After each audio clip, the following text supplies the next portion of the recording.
There are a whole lot of people online that say that we make about 35,000 conscious and subconscious decisions every day.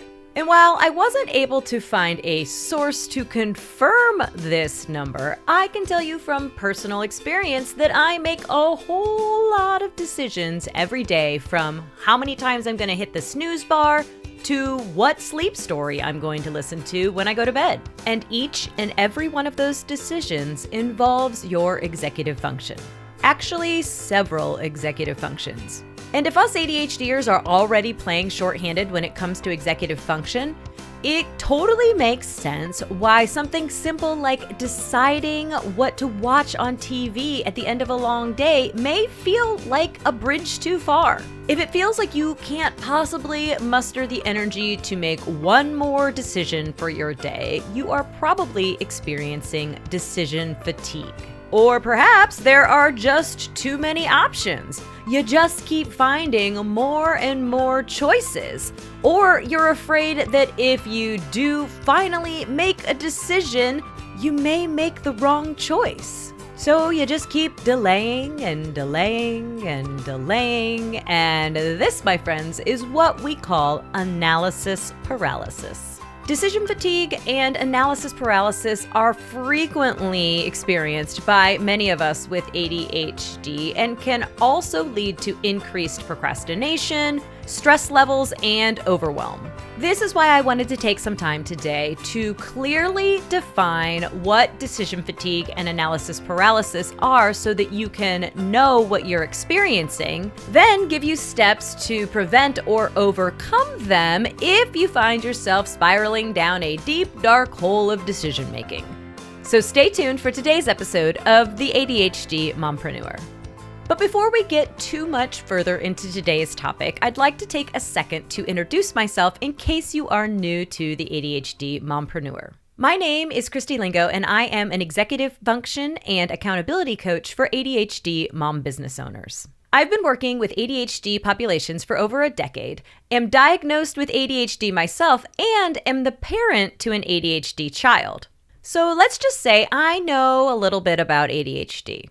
To learn more about me and my coaching programs, stop by the ADHDmompreneur.com. And while you're there, be sure to pick up my free, fully customizable essential checklists for ADHD mompreneurs to help you with your decision making, as well as supporting your ADHD executive functions like memory, follow through, task initiation, and organization. So be sure to visit the ADHDmompreneur.com today to check out my programs and pick up your free checklists. Last week, we talked about the role that executive function plays in decision-making and how that could complicate decision-making for those of us with ADHD.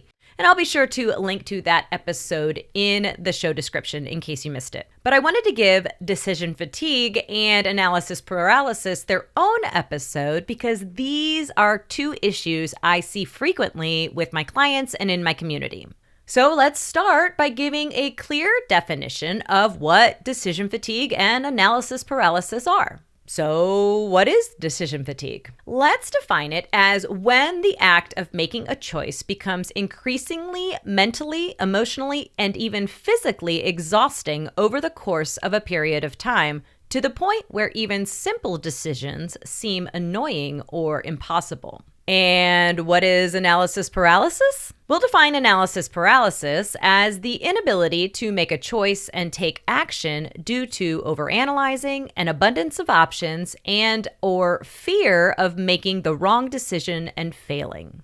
Okay, now that we've defined what decision fatigue and analysis paralysis are, what is it that we can do to either stop or slow down any decision-making struggles that we're having? Let's wrap up today with some ways that you can either prevent or at least reduce your instances of decision fatigue and analysis paralysis. First, create limits. Part of what makes decision-making so difficult is the sheer volume of choices that we have to sift through. But if you can find a way to limit the number of decisions that you have to make, or the number of choices that you have, it can go a long way in helping to prevent decision-making issues. When it comes to decision fatigue, establishing a routine or doing the same thing repeatedly can go a long way in reducing the number of decisions you have to make and tapping out your executive function. For instance, if you have a morning routine checklist that has everything that you need to do to get yourself or your family out the door in a timely manner,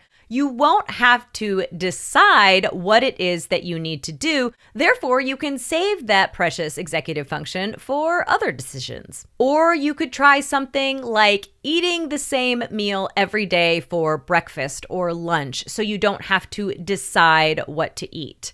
Or wearing the same thing or sort of thing every day so that you don't have to decide what to wear. With analysis paralysis, limiting the number of choices that you have to choose from can go a long way in helping you to actually make the decision and move forward. For instance, if you are struggling with where to go on vacation this summer, you could limit your options based on your budget. What's available in the area that you want to go to, or places that everyone in your family actually agrees on. It can also be helpful to set a deadline for when you're going to make the decision and go with just the options that you already have by that date.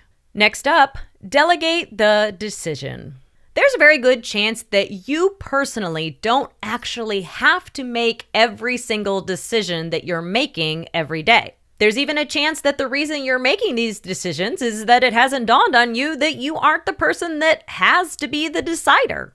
And because decision fatigue is directly related to emotional, mental, and physical exhaustion based on the number of decisions that you're making, it makes sense that you would feel less exhausted if you made fewer decisions. Now, this doesn't mean that you have to delegate out anything that is integral to your business or important family matters. But I would venture to guess that there are some less consequential decisions, like what your kids are going to wear for school, or my personal decision nemesis, what's for dinner, that you could potentially offload to another person in your family. For instance, something that I did to help with my meal planning decisions was to ask each of my kids for 5 or more dinners that they liked. Then when I sat down to make my meal plan, I would either ask them what they wanted for the week, or I would pick something off of their lists so that I didn't have to come up with everything that we were going to eat for the week from scratch. Next, take a break. Would it be easier to run a 5K if you had just run a marathon or if you had just had a good night's sleep? Just like your body would be worn out after extreme physical exertion, making any additional physical exertion difficult, your brain will be worn out if you have been trying to focus or plan or organize or make decisions. And for us ADHDers, at the end of a long day, many executive functions are going to start to feel quite taxing. And whether you are neurodivergent or neurotypical, decision-making will become more difficult if you are stressed or tired or tense. So the best option to help you make a decision may be to stop trying to make a decision.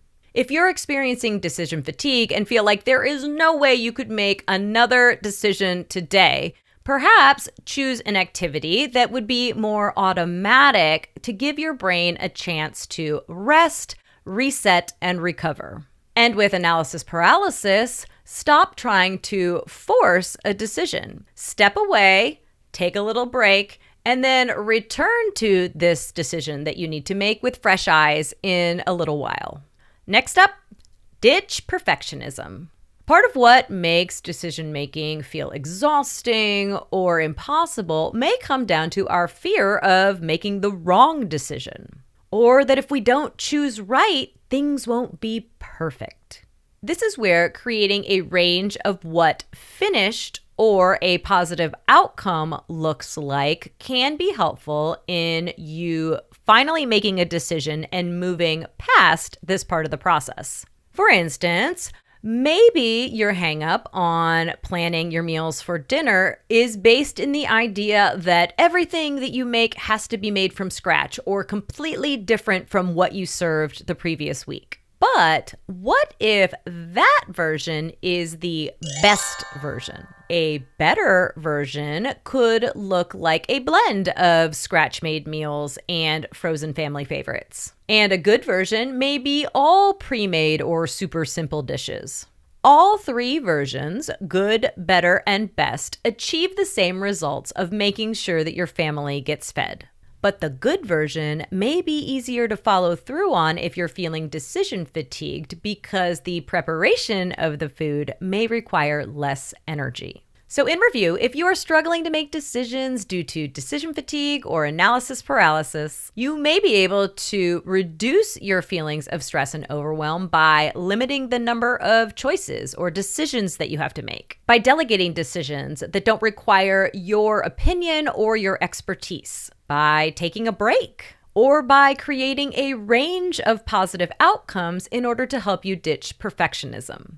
I'm curious if you have any tactics that you use if you find yourself in a spiral of decision fatigue or analysis paralysis. Be sure to share your wisdom with the community by leaving a comment below. And be sure that you've liked, followed, or subscribed to the ADHD Mompreneur so you don't miss any of my upcoming episodes, like next week when we will be talking spring cleaning and home organization for ADHDers. Until next time, keep making your ADHD journey part of your success story. If you're a business-owning mom with ADHD, you're going to need to grab my free, customizable essential checklists for ADHD mompreneurs by visiting bit.ly/checklists for ADHD mompreneurs or by following the link in the episode description. Do it now before you forget. Until next time,